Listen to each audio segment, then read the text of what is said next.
sige, pag hindi ko talaga makuha pa rin yung desired score ko, I'll try yung coaching. Then after nung atin ma'am talaga na coaching, nag-practice pa din ako. And then, kita ko talaga yung improvement sa mga, especially sa writing.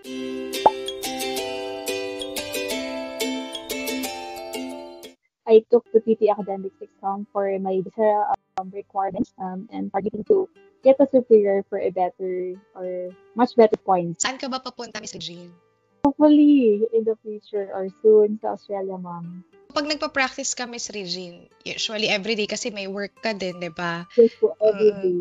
Mga ilang oras po ang inaalat ninyo? So, 2.5 hours yun. Every after work, mag-exam ako ng mock test. And then, titingnan ko, nire-review ko kung saan mo kailangan improve. Nakakapagod. Kasi pag hindi ko talaga ginawa yun, ma'am, parang nasasayang yung in-invest ko na time. Exactly po. Parang dito sa third exam ko, like, after ng exam, parang hindi ko ma-feel yung kaba or parang super light ng feeling. Can I say na baka po, this time kasi itong third exam mo, alam mo kasing ginawa mo yung best mo eh. Nag-ano ako sa English Curly kasi parang sabi ko, sige, pag hindi ko talaga makuha pa rin yung desired score ko, I'll try yung coaching. Then after nung atin ma'am talaga na coaching, nag-practice pa din ako. And then, kita ko talaga yung improvement sa mga, especially sa writing. Madami pong nag-i-struggle sa writing, pero ngayon na-crack mo na kasi naka-90 ka pa nga sa writing. Any realization mo after nung coaching about sa writing na pwede nating i-share sa audience? Yun ma'am, dun sa structure, like especially dun sa essay, parang sa structure or sa form, parang for example, yung sa coaching natin na you start the essay with the facts and then you give sample and then yung supporting details niya. Yun talaga, ma'am, yung ginagawa ko talaga either sa mga mock test or practices. Para in actual exam, parang nagma-mock test lang din ako, pero real exam na siya. Then dun sa summarize, written text, yun. Binigay niya na advice, like, kasi before talaga super, ako sa paraphrasing, super natatakot ako na mag-repeat ng sentence doon. So, pero nung naturo niyo sa akin yung mga strategies and approach na yung proper techniques and strategies sa exam itself, yun talaga yung nakatulong po. Sa essay writing mo, ma'am, ano pong klaseng essay yung nakuha mo last time? Naalala mo, ma'am? Apo, Nakailang words ka? Sa words, 273. 273. Yes po. Dami Tapos, din. ang essay doon is about late submission of projects in universities. Nagdideduct daw ng points yung school. So, kung ako ba is in favor and what are the other recommendations na pwede kong ibigay na mag-improve pa yung ganun. Ayun, ginamit ko lang namin yung structure na first part pa lang, if I agree, mistake ko na agad na strongly agree with the practice and parang dito ko lang na in this essay, I'll be providing different examples and also additional recommendation for the improvement. Tapos Galing bigay naman. din ako ng example and supporting details. And recommendations din po, nagbigay Yes, kayo. ma'am. Nagbigay ko baka ng recommendation. Kasi humingi siya ng recommendation, baka hanapin Yes. sa content Tama po. Kung ano yung tanong, sagutin mo yung tanong. Yun Yes, talaga ma'am. yung technique. Yung ano ko sa inyo talaga na pag ano yung pinaka-tinatanong lang, with direct agad na gano'n yung pinasagot sa essay. Any tips din po, ma'am, or na-observe mo about sa speaking? Kasi naka-90 ka din sa speaking. Grabe, parang gusto mong i-90 lahat, ma'am. Sa speaking, ma'am, di ba meron ka doon i-repeat na sentence, yung parang papakinggan mo lang. Kasi nung una ko talaga, wala talaga ako maintindihan, parang 2 words lang. And then natutunan ko po, kahit kasi sa exam center, super ingay, may iba talaga kayong kasabay nun. So, ang ginagawa ko lang ko talaga, parang ini-imagine ko lang na ako lang yung nakakinig or ako lang yung tao doon. And then, gawin na sabihin siya, like yung pause, kung paano siya bigkasin. And then, sa summary spoken group discussion, kumukuha lang ako ng like yung gist or important words. So, once na-intindihan mo yung pinaka-discussion or yung mga like highlights nun, tapos may mga keywords ka na, parang mas madali po siyang i-summarize. And then, dun naman po sa like, sa mga graphs and all, napanood ko yung video nyo, ganun din yung naging approach ko, like, basahin yung title, and then, ano yung X and Y axis, and then, ano yung highest, and then lowest. Parang ganun po yung mga ginawa kong approach. So, sa repeat sentence po, miss, since naka-90 ka, may naalala ka bang nagkamali ka or hindi mo nasabi lahat? Actually, meron ako dun na, yung napakinggan ko siya, tapos parang alam ko may words ako na hindi nasabi. Pero ang naging technique ko lang po dun, kasi hindi ako nag-stop.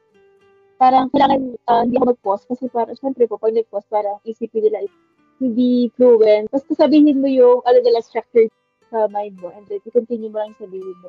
Okay, well done po, Miss Regine. Yung sa ano naman po, Miss Regine, sa describe image, may mga naalala ka ba na challenging na images? Actually, ang pinaka-challenging sa akin, yung pictograph na world map. Since Oh, wala siya, ma'am, na like, anong country yon. Ang ginawa ko na lang din na approach, since hindi ko familiar super ano yung mga countries, sinabi ko na lang yung pinakamalaki na covering most of the countries. mga ilang seconds po kayo nag-speak sa describe image? Can you remember? Ang maximum ko actually is 30 to 33, but meron din ako mga 25, ganun. Sa may summarized group discussion, gumamit po kayo ng template or you just use your own words po? Ginawa ko na, di ba, first ko, parang template siya, ma'am, na speakers, and then ano yung topic na pinag-discussan nila. Yes. For example, the speaker 1 states that, ganyan-ganyan. And then the speaker 2, tapos nagbigay din po ako ng conclusion. Parang ganun yung ginawa I kong see. ano din. So, hindi ka totally nagkabisado ng template, pero alam mo yung structure. Opo, parang yun po yung nag-work sa akin eh. Parang mas Yes. nakapagbigay ako ng sasabihin pag ganun yung pinalo ko na structure. Ganun. Yes po. Sometimes you don't have to memorize the template naman. Kahit alam mo lang yung dapat mong i-mention na structure. Opo. Oo, yung flow. Yun lang naman yung kailangan. How about, ma'am, yung respond to a situation? Okay naman, hindi naman awkward. Sa first ko po mga practice, medyo awkward kasi paano ba yun? Parang, like, kailangan natural talaga yung pag-respond mo sa ganong, like, yung parang pinaka-word or yung paragraph na nandun. Tapos parang, i-state mo lang na the way na yung parang nag-respond ka. Parang ganun. Yes. Answer short question. May mga nasagutan ka So, naman. answer short question, parang super, depende rin, minsan ang dadali ng mga tanong. So, hininig pa rin ako kahit alam ko mali yung sagot ko. At least Kasi parang, nagsalita po. opo yun. Okay po. How about, ma'am, sa reading, nakailang minutes po yung, kasi minsan po may mga students, sasabihin nila, they only got 24 minutes, Opo. 25 minutes. How about you, ma'am? Ilang minutes? Wala naman pong hanggang anong oras yung sa reading ko eh. Pero parang may 6 minutes na po akong remaining for that po.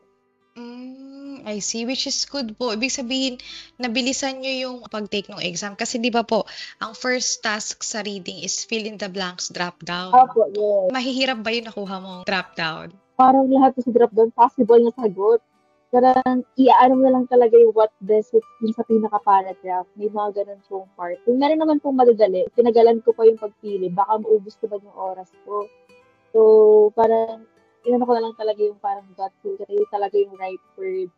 That's good po, Miss Regine. But superior score pa din sa reading. Actually, ang taas nga po ng scores nyo. Kasi marami pong nag struggle sa reading.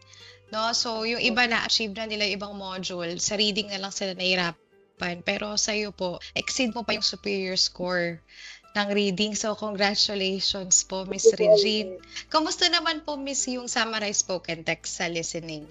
Summarized spoken text ay around 60 to 63 words. Kinabahan ako dun sa summarized spoken text. Meron akong word na minsan hindi ko ma-get. So, parang yung na-capture ko ng mga words doon, nag-make most of it na lang ako. So, naglagay na lang ako ng pinaka-idea for this one. Sa write from dictation, Miss Regine, meron ka bang parang hindi nasagutan ng maayos? Yung last talaga, parang sabi ko, wala. So, medyo mahaba kasi po yun. Sabi ko, wala, baka makapekto sa writing score kasi part din siya ng writing eh. Listening and writing, sabi ko, dito lang yung mga words na naalala ko.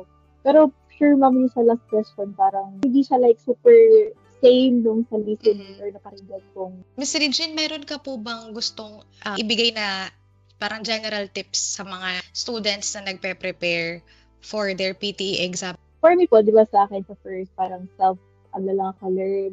And then, yun, parang don't be afraid to try coaching. Like, katulad po sa English Charlie. And then, after no coaching, dapat hindi lang siya mag-stop. Like, confident na ako na okay.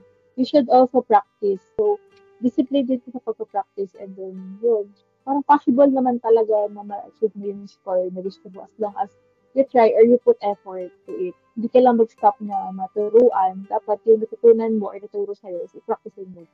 para in the actual exam is, yun, parang madumi na lang siya. Hindi naman super dali, pero mas magaan na sa feeling mag-exam kasi parang nagpa-practice ka lang, pero ito, totoong i-gradean ka na talaga. Or ito na yung pinaka-exam mo. Ayan. Makinig kayo kay Miss Regine. Superior score achiever. Kung any message mo pala, Miss Regine, sa English Charlie team kung may gusto Hmm. kang i-share. Thank you so much po. Especially kasi I was given a chance na maka one-on-one coaching din sa inyo, Miss Carney. So, super thankful. Siguro if hindi ako na-coach mo din sa third exam, hindi ko din sure kung there will be improvements eh. So, super grateful na I try talaga or nag-approach ako sa English Charlie. Highly recommended. Kasi yung even sister ko na who wanted to take din, sabi ko sa kanya, recommend ko, try mo din na mag-coaching with English Charlie. Thank you po, Miss Oh, Regine. thank you po. Congratulations.